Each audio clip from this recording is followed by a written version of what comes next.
pessoal, tudo bem? Vamos mais um chá hoje. E hoje eu tenho a honra de receber, né, um colega, meu parceiro de trabalho, que vocês vão conhecer. Ele não gosta muito de aparecer, ele fica escondidinho, mas todo mundo escuta o nome dele, ou eu sempre falo do famoso patologista Ciro. Então é um prazer receber o Ciro aqui, aproveitando uma passada dele aqui em Natal, porque ele fica entre São Paulo e Natal, né, Ciro? Fazendo suas atividades. E ele está aqui com a gente hoje para falar sobre pesquisa em estética. Na verdade, o Ciro é um grande parceiro nosso no International Result Group, nas pesquisas que a gente utiliza a ferramenta histologia, né? As análises histológicas. Então, eu queria compartilhar com vocês, contar um pouquinho da nossa história, contar um pouquinho dos nossos estudos, da experiência do Ciro com a estética e da minha experiência com a patologia e mostrar um pouco do trabalho que a gente faz em parceria, o quanto é rico esse trabalho. E se vocês tiverem perguntas, aproveitem, porque esse rapaz aqui sabe muito de patologia e tem tido uma experiência bem bacana com a gente. O Ciro, ele é dentista, é formado em odontologia pela UNP e ele fez o mestrado em patologia oral lá na Unicamp, terminando já o doutorado em patologia oral, e ele fez um fellow lá na Universidade da Califórnia, né, na UCLA, e tá agora nesse trajeto aí entre Unicamp, Natal, colocando já as atividades dele, fazendo as atividades dele junto com o IRG e desenvolvendo algumas pesquisas. Muito obrigado por ter vindo, né? A gente já tá marcando esse chá, já tem aqui. Mas aí o Ciro tava na Califórnia, o Ciro tava lá na Unicamp e a gente não tava conseguindo arrumar um horário, né, Ciro? Um tempo pra gente fazer esse chá. Primeiramente, boa noite. Eu gostaria de agradecer a doutora Patrícia pelo convite. É sempre um prazer vir a Natal e encontrá-la. Conversas muito agradáveis. A gente quase não encontra, mas quando a gente consegue encontrar, a gente coloca a conversa em dia. E para mim, eu sou natalense, né? Para mim é um prazer sempre vir a essa cidade. E agora estou retornando mais à cidade para reforçar alguns laços tanto científicos como de amizade. Estou com alguns projetos aqui em Natal e muito obrigado pela oportunidade de compartilhar com vocês hoje um pouquinho da minha experiência em patologia. Que legal. Olha, o Ciro, a gente tem uma história bem interessante, porque assim, eu comecei a ter contato com a patologia através da professora dele, que é a professora Gorete, nossa grande amiga, né, Gorete. Aliás, se não fosse ela, eu não teria aprendido tanta coisa, né, de patologia. Agora aprendo com o Ciro. Mas a Gorete foi quem começou a fazer parceria comigo de pesquisa. Ela abraçava as minhas ideias. Vamos pesquisar na estética. Traz lá as lâminas, vamos fazer a lâmina, vamos olhar como é que funciona esse aparelho. E por muitos anos, né, a Gorete hoje já está aposentada, mas ainda trabalha, ainda faz, né, mandar um beijão para ela. Ela ainda faz bastante coisa. Mas, quando eu estava fazendo as atividades com a Gorete, conheci o Ciro, porque ele já era famoso lá na universidade como destaque, né? Acho que você foi monitor de patologia. Foi por 4 anos. Pois é, ele já acompanhava a professora Rejane, que é da odontologia, e todo mundo conhecia o Ciro dentro desse meio das análises, porque desde aluno muito principiante, eu acho que você já estava começando. Conta um pouquinho aí como é que foi essa sua trajetória, né? De entrar na odontologia, mas você acabou indo para a patologia. Isso. Eu sou muito, muito grato mesmo por todas as oportunidades que eu tive durante a minha carreira acadêmica, né?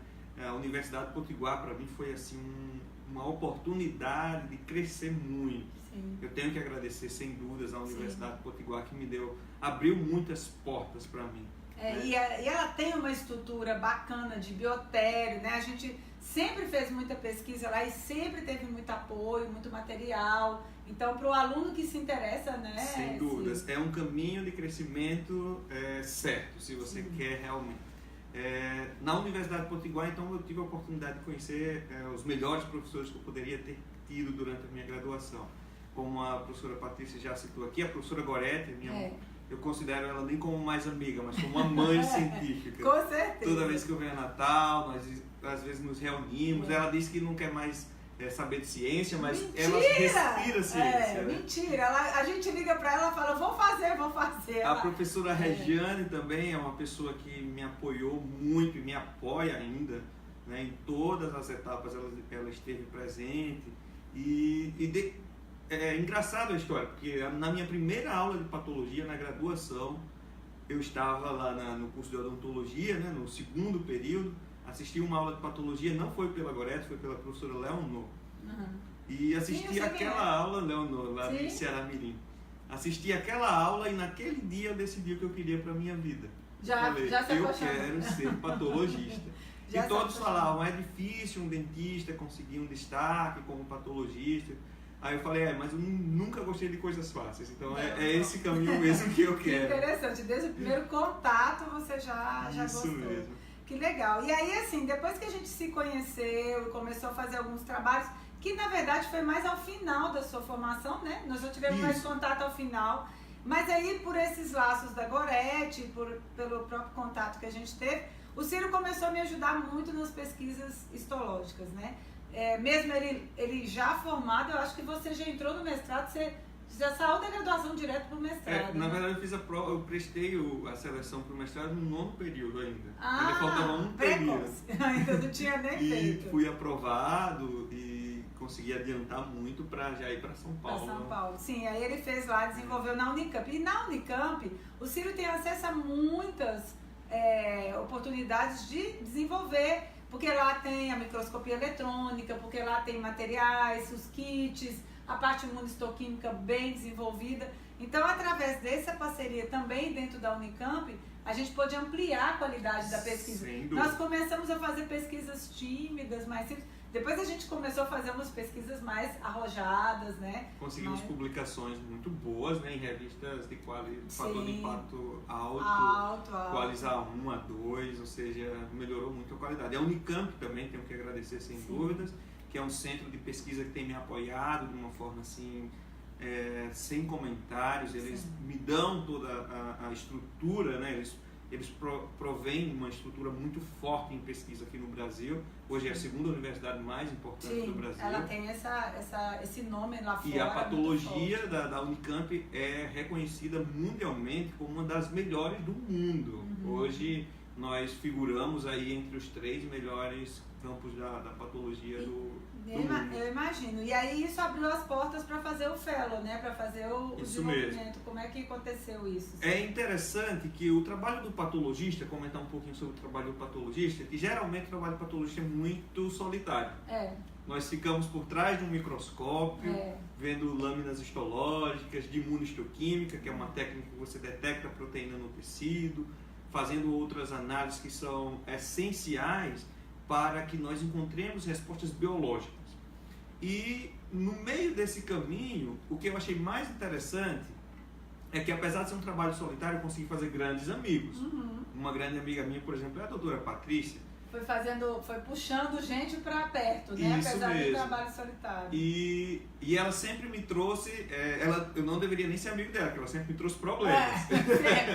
Sempre abacaxi. É sempre problema. Olha, eu tenho uma pesquisa assim, como resolvemos isso? Mas são problemas muito bons de serem resolvidos, né? Porque nós trazemos respostas para aquilo que nós mais abominamos na ciência, que é o achismo. Eu acho que isso é bom por isso.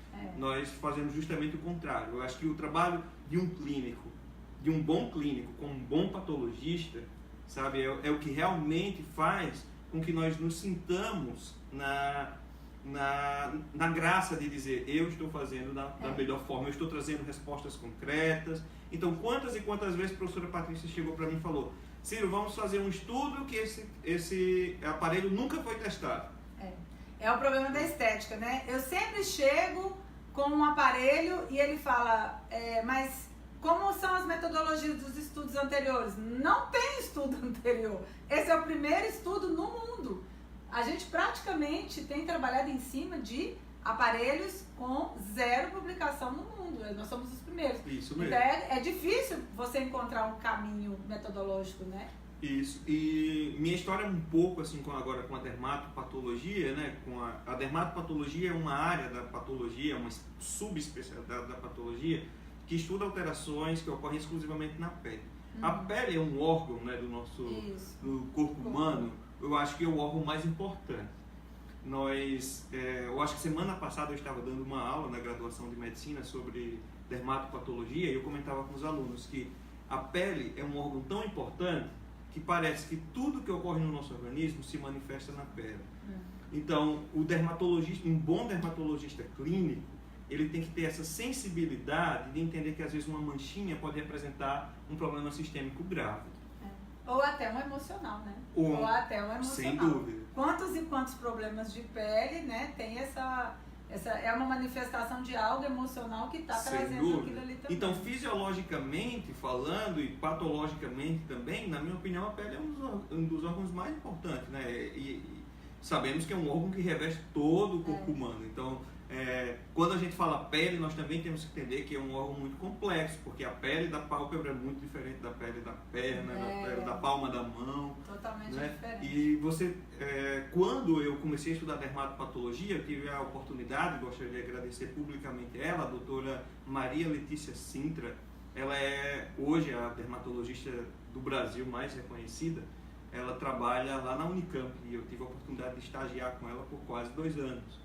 E vendo lâminas de pele, estudos de pele por todo esse tempo. Eu me lembro de você comentar da parte de colágeno, né? O que você estava estudando e vendo na questão de novidades da parte do colágeno, né? Muita coisa do colágeno você aprendeu com ela, até porque a gente explora muito esse tema, colágeno, né? Toda vez que eu falo com o Ciro, mas eu preciso ver isso do colágeno, mas eu preciso ver o tipo do colágeno, eu preciso ver a qualidade, como é o colágeno. Então, eu me lembro dos seus comentários quando você estava fazendo essa formação. A doutora Maria Letícia é uma pessoa incrível, super acessível e, na minha opinião, no Brasil, é uma das pessoas que mais entendem de patologia de pele. Ela é uma profissional, assim, excelente. E quando eu a conheci, eu já pude determinar o tema da minha tese, tanto de mestrado como de doutorado, e eu trabalho com melanoma. Eu trabalho com melanoma, que é uma neoplasia muito agressiva de pele. E na época, a doutora Letícia me falou, por que você não vai para o exterior? O pessoal lá na Califórnia é um pessoal muito bom em melanoma, né? Nos Estados Unidos, uma das maiores frequências de melanoma é na Califórnia. E ela me falou, tem uma doutora lá que é excelente. Nessa época, eu entrei em contato por e-mail com a doutora ali. E para minha surpresa, quando eu enviei um e-mail para ela, perguntando se ela poderia e queria me receber, obviamente, né? Ela me respondeu falando, Ciro, eu tenho lido seus trabalhos. Olha só, nunca ela se imagina, já conhecia, né? Nunca, jamais. Tenho lido seus trabalhos, será um prazer tê-lo você aqui na universidade. E fui lá na Universidade da Califórnia, passei 1 ano lá com a doutora Lee, que é uma dermatopatologista também, altíssimo nível. E com essas experiências eu ganhei muito mais amizade, digamos assim, com a dermatopatologia, né, que me deu a experiência com que hoje a doutora Patrícia muitas vezes chega com um conceito, com um problema, e muitas vezes nós podemos não ter todas as respostas, mas nós sabemos pelo menos um caminho a procurar, a trilhar para encontrar isso, né? Bom, você toma chá e já me falou que gosta de chá, então vamos te servir, né? Porque aqui hoje a gente está cheio de chá. Eu estou aproveitando, especial. Eu estou aproveitando que eu acabei de chegar da Coreia, trouxe vários tipos de chá, né? Gostaria até de agradecer a minha amiga Suna, né? Meus friends from Korea, que é o Asuna, o Dr. Lee, porque a Suna ela me apresentou vários tipos de chá. E agora ela deve estar lá despertando, agora é 7 da manhã na Coreia, né? Que a gente ainda vai dormir e a Suna já está despertando. E aí não sei se ela está podendo assistir, porque provavelmente ela já está trabalhando. E claro, ela não fala português, né? Então não dá para ela entender o chá. Mas eu queria agradecer porque hoje a gente vai fazer, Ciro, uma degustação de chá. Vários chás que a gente trouxe da Coreia. Na hora que a gente terminar o chá aqui, a gente vai hoje ver vários, experimentar. E nós estamos tomando um chá que é muito importante, que é bem interessante para a saúde, que é o de ginseng, né? A Coreia ela é exportadora de ginseng e o chá de ginseng ele tem propriedades importantes para a saúde. Então hoje eu estou te convidando para tomar chá de ginseng e o Ciro, É raro. O Ciro é um dos raros que vem aqui que gosta. Porque a maioria abomina chá. É uma briga, sabe? Ninguém quer tomar chá. Eu tomo chá e o povo fica me xingando. Então, que bom que hoje eu tô com uma pessoa que gosta. Sim. Mas, aproveitando isso que você estava falando da sua experiência,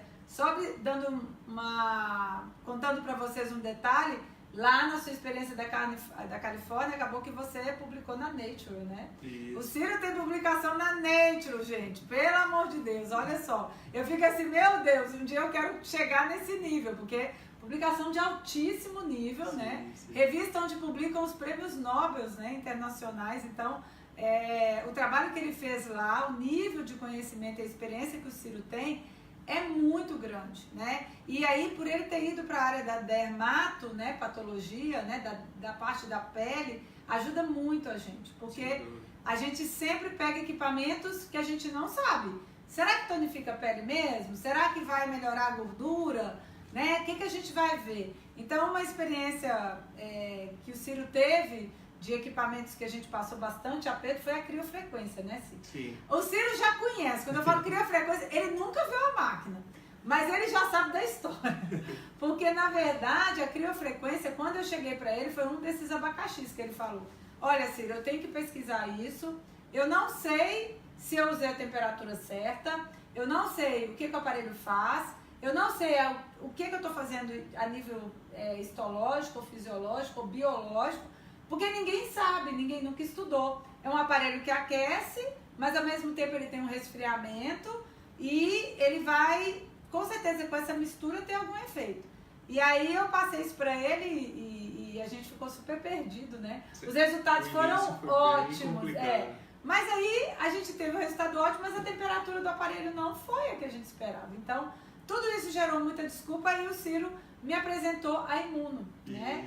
Que aí é bem interessante, era bom você explicar um pouco assim, como é que você trabalha, como é que essa Imuno pode contribuir, né, com a gente. Sim, será muito bom comentar sobre isso, porque quem tiver um tempinho e for olhar lá o meu currículo, vai ver que 90% do que eu publico hoje é baseado em patologia, em imunohistoquímica.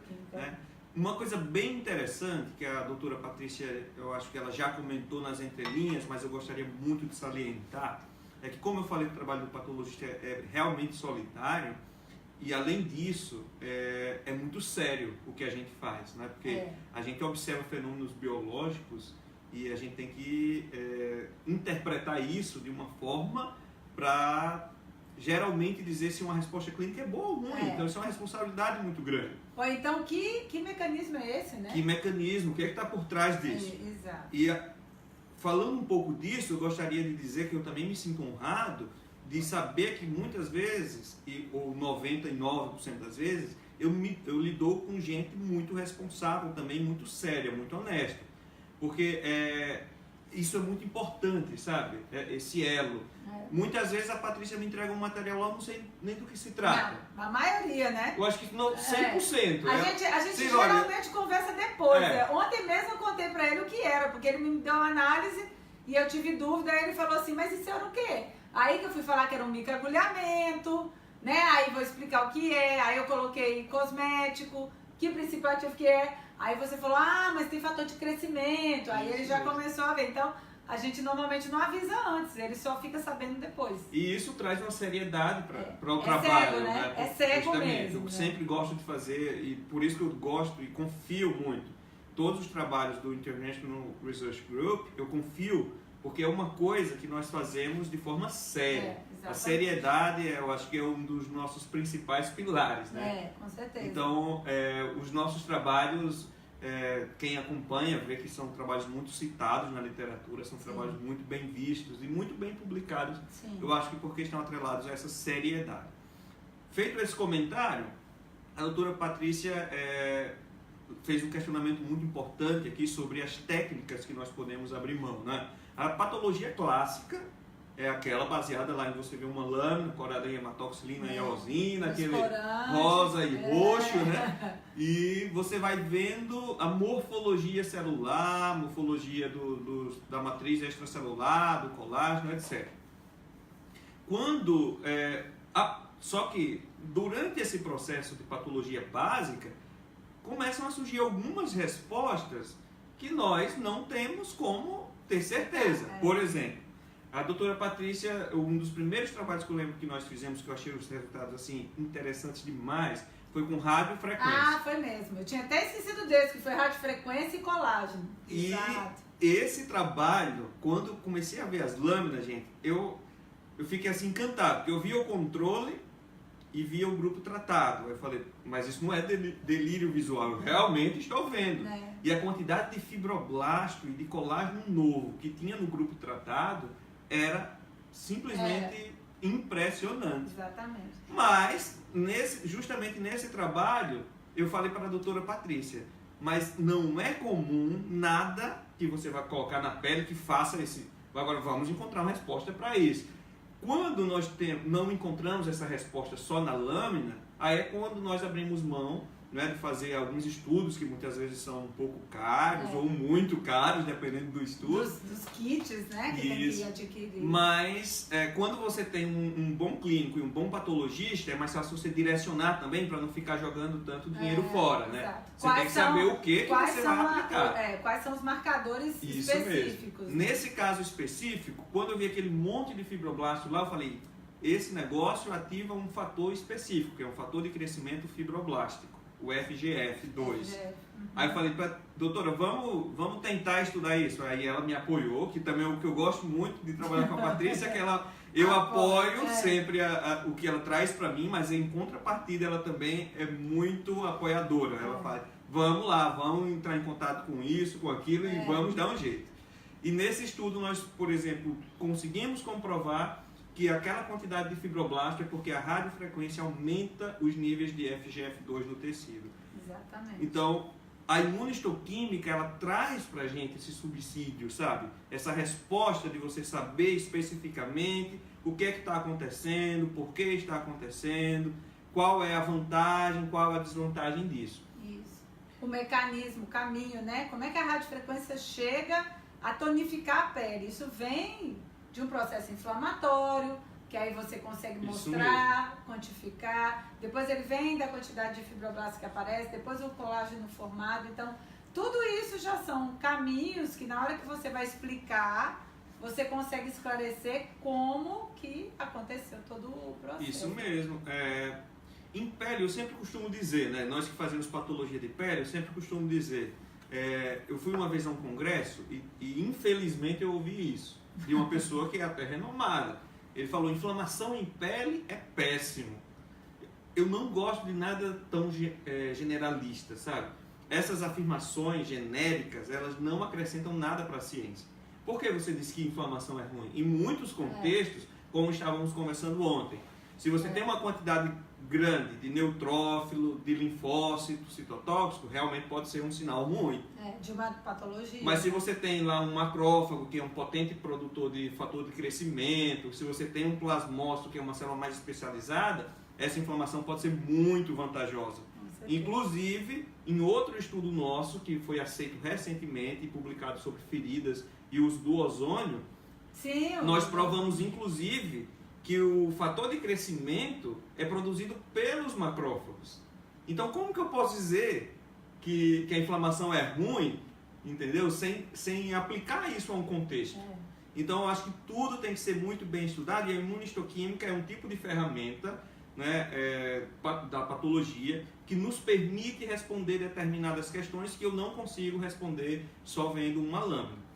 Além da imunistoquímica, vale salientar que eu e a doutora Patrícia temos trabalhado, por exemplo, com microscopia confocal, que é um tipo de microscopia que nos permite identificar os tipos de colágeno. Colágeno tipo 1, colágeno isso tipo 3. É muito importante, o tipo de colágeno. Outro dia eu estava num congresso também, e eu me lembro que a médica apresentou no congresso de dermatologia que o aparelho X melhorava o colágeno, trazia mais colágeno, mais fibroblasto.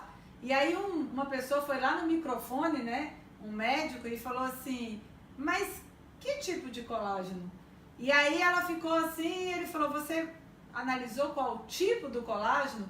Aí ela falou, não, nós não fizemos essa análise. Ele falou, então esse trabalho não mostra nenhum diferencial que realmente tonifica a pele, porque dependendo do tipo do colágeno, a gente vai ter uma resposta clínica diferente.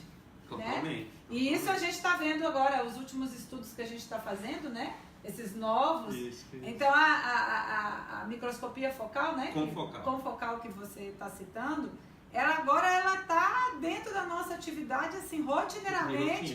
Primeiro porque as revistas exigem, depois porque quando eu vou lá num congresso eu não quero passar o vexame de mostrar um resultado e depois falar, não, mas eu não sei o colágeno, porque na verdade não é só dizer que tem colágeno, tem que também mostrar outras características e outras coisas desse colágeno. Um exemplo bem comum, por exemplo, clinicamente, me desculpem, às vezes eu falo alguns termos aqui que eu não sou tão familiarizado porque eu não tenho uma experiência clínica.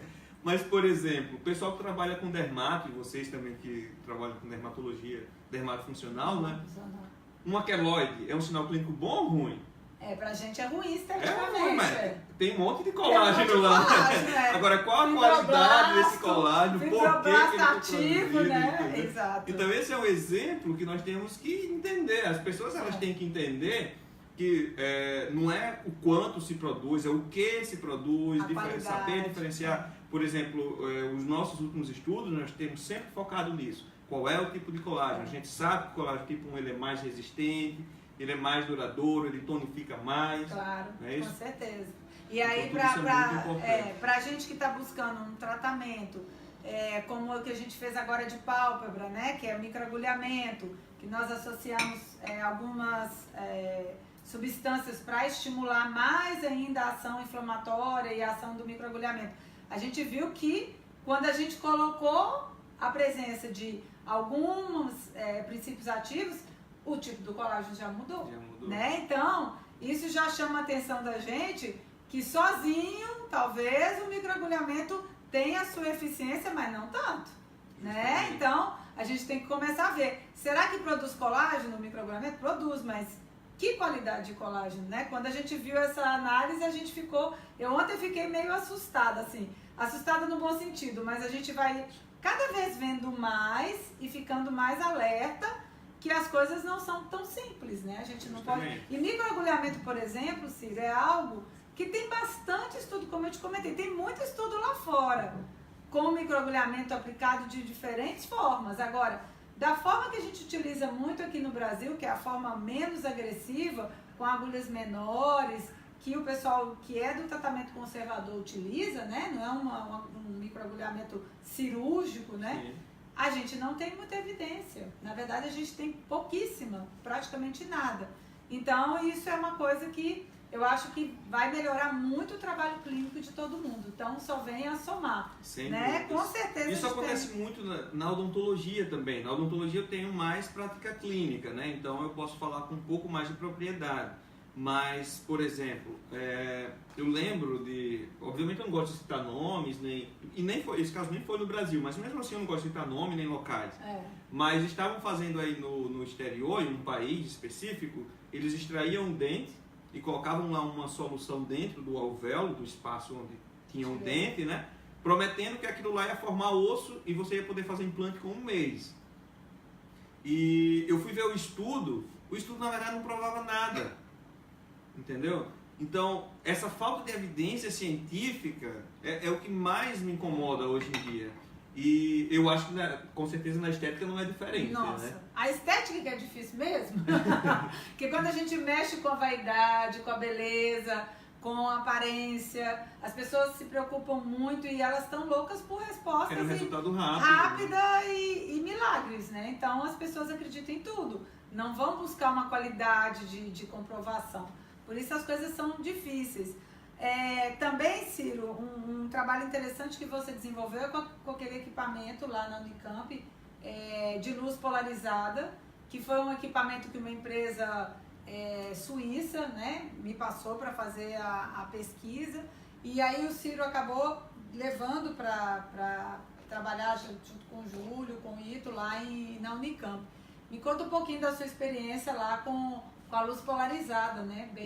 Isso é bem novo, ninguém quase conhece aqui no Brasil.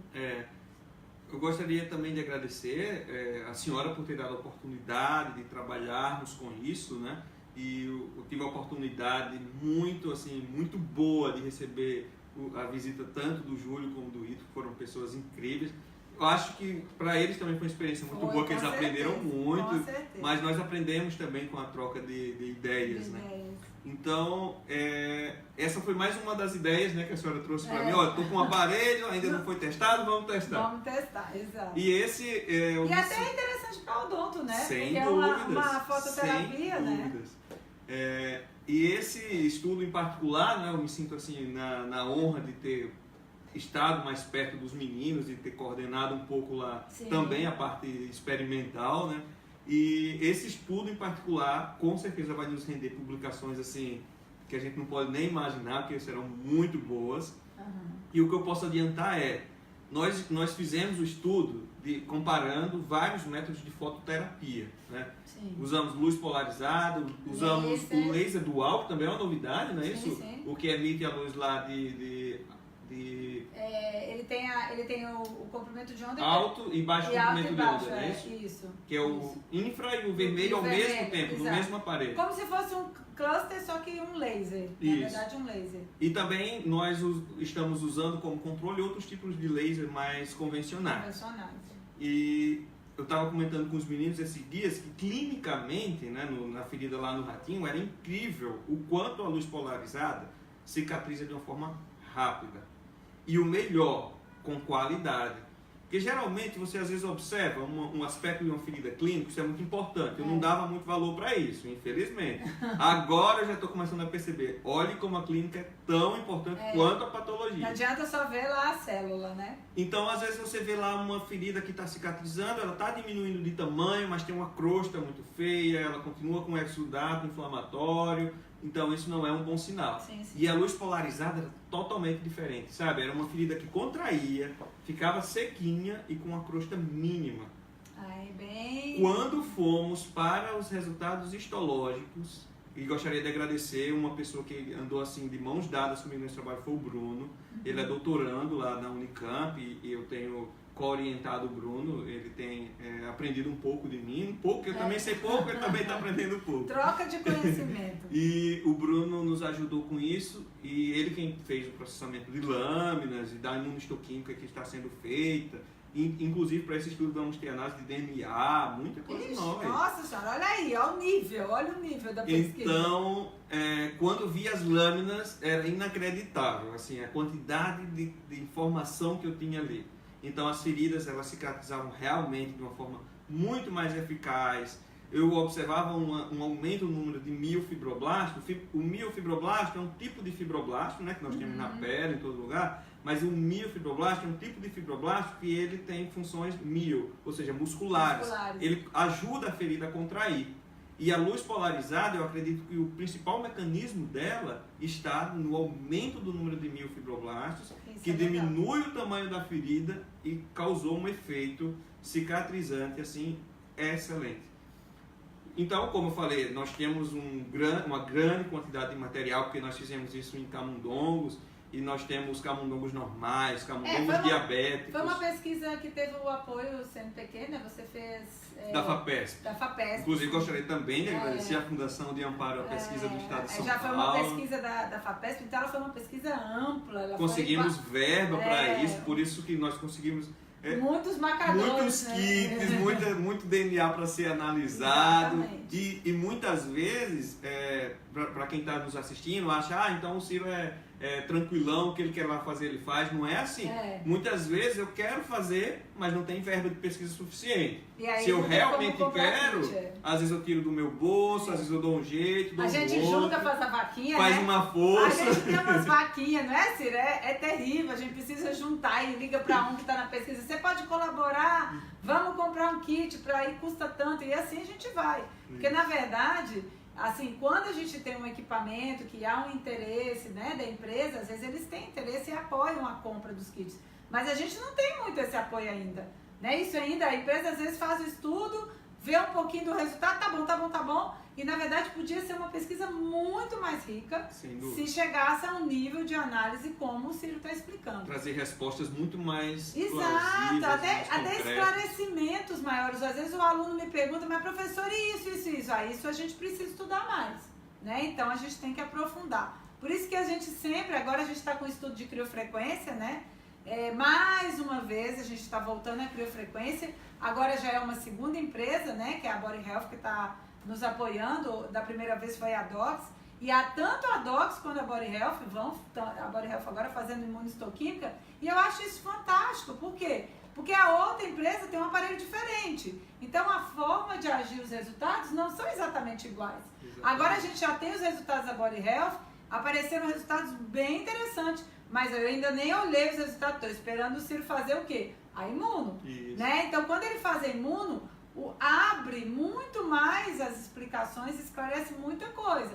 Então assim, empresas que se interessam em analisar isso, em fazer essas pesquisas, você vê que a empresa está interessada em entender realmente como é que funciona o equipamento, né? E aí a gente fica muito mais seguro. Isso se chama responsabilidade com o paciente, né? Paciente, responsabilidade com o cliente da empresa. Exato. Né? Tanto o cliente profissional, que são vocês que compram os equipamentos, né? Isso. E vocês têm que cobrar isso, porque esse tipo de responsabilidade é importante, porque você vai aplicar esse aparelho num paciente. E todos esses mecanismos, essas respostas, é que vão desencadear o resultado, né? Então é importante você estar seguro, você saber o que o aparelho faz, você ter certeza dos efeitos adversos, quais são os possíveis, você saber quais são as contraindicações, né? Então, tendo conhecimento, gente, tudo fica muito melhor. Eu acho que essa deve ser uma necessidade, né? Tanto dos pacientes como dos profissionais, de você não ficar aplicando, você recebendo um tratamento sem saber do que realmente aquilo vai ter de efeito, né? Eu acho que isso é muito importante. Com certeza. E a gente tá... agora a gente já tá com pouco tempo, porque já estamos estourando, né? Se deixar, eu fico aqui até... Aliás, nós vamos ficar fazendo um... Como é que é? A Eneida falou que chama rodízio de chá. A gente vai fazer um rodízio, degustação. Nós vamos provar vários chás. Mas como a gente já tá com o tempo estourado do chá, só para poder a gente fechar, é muito importante, assim... toda essa discussão, porque muitas vezes as pessoas primeiro não têm noção do quanto é trabalhoso tudo isso que a gente faz, né? Todo mundo acha que o International Research é a Patrícia, que eu faço as pesquisas sozinha. Não, outro dia alguém me perguntou, quantas pessoas te ajudam? Eu falei, não sei, eu não consigo contar, porque é uma rede espalhada, tá o Ciro, eu lembro o Ciro lá na Califórnia, Ciro as lâminas do porco, Ciro a lâmina da paciente, então... Tá o Ciro longe, tá? Tem outros colegas em outros lugares. Aqui em Natal tem uma equipe grande. Então é muito trabalho para fazer. Não só uma coisa, atender a essa demanda, porque a estética tem muita demanda de pesquisa, mas também para fazer um trabalho de qualidade. Sim. Outra coisa importante, que o Ciro, como ele fica nos bastidores, muita gente, até as empresas escutam falar o patologista, o kit do patologista, né? Mas não conhecem quem é o patologista e não só o Ciro. Como ele falou, ele trabalha numa equipe, né? E tem lá a Tainá, tem uma equipe grande, equipe imensa, que ajudam, que dá o suporte, porque sozinho também ele não daria conta. Só agora ele entregou o quê? 3 séries de análise, né? Ou 4, não sei, um monte. Trabalho. E tudo com data, porque tem um congresso, porque tem que entregar. Então, assim, a gente tem uma equipe trabalhando de altíssimo nível, né? Não é pouca coisa. E assim, a nossa preocupação é fazer um trabalho legal, publicar um trabalho legal e mostrar lá fora e para todo mundo que a gente tem uma estética com resultados científicos. Sejam eles positivos ou negativos, né, Círia? A gente trabalha com essa consciência. Sem dúvidas. Se tem positivo, ótimo. Se não tem, a gente vai mostrar o que tem. Quantas vezes eu já cheguei, né, professor? Esse resultado esse testado não deu, não. Ai, meu Deus do céu, não deu resultado, não. Vamos procurar fazer outras, vamos mexer nos parâmetros e fazer outra coisa. Então, isso pode acontecer. Então, assim, eu tenho que agradecer muito o apoio, a parceria. E eu tenho certeza, gente, que todo esse material que vocês vão ter acesso, né, dos que a gente já tem publicado, porque tem muita coisa publicada nossa, e do que vem aí, ó, tem o trabalho de ozônio que está saindo, né? Isso. O trabalho de ozônio tá fantástico, né? Fantástico. Ficou lindo aqui. Ele ficou muito bonito. E olha que ele bateu na porta de muita revista, né? Mas a gente apanha e aprende e faz melhor. Que aí de tanta gente apanhar, a gente fez um trabalho melhor ainda. Então, O trabalho de ozônio está vindo aí, tem o de microagulhamento que vai sair agora. Ele foi aceito na Growth Factors, que é uma das revistas mais respeitadas de fatores de crescimento do mundo, né? Olha então aí. não é uma coisa assim. Olha aí, o ozônio vai ser publicado numa das revistas, né, de maior importância nessa parte de fator de crescimento. Nós vamos ter um material que é o primeiro trabalho de ozônio publicado nesse nível em úlceras, né? Não tem. Não tem nada. Tanto que nós temos dificuldade muitas vezes de escrever o artigo porque você não tem referência suficiente para escrever o artigo. E assim a gente vai catando o que tem e fazendo e construindo um monte de referência científica, tanto na parte de pele reparadora, né, que a gente trabalha também, como na parte estética. E eu tenho certeza que isso vai render muitos frutos futuros e a gente vai ter bastante material. Eu espero que vocês tenham gostado, porque não tem como não gostar, né? A gente tem muito assunto, muita coisa, o Ciro tem que voltar para poder falar mais, porque se vocês conhecerem ele, vocês vão ficar perguntando, todo mundo aqui tirando dúvida, porque é fantástico o conhecimento e a experiência que ele tem nessa parte de análise de patologia. E eu queria mandar um beijo grande para a Naná, que hoje é aniversário dela. Naná, um beijo, parabéns. Não vou conseguir passar aí para poder te dar um abraço, mas depois a gente vai estar se encontrando. E agradecer a todo mundo que acompanhou a gente. E, gente, muito, muito, muito obrigada. Obrigado, Ciro. Vamos tomar chá. Porque daqui a pouco a gente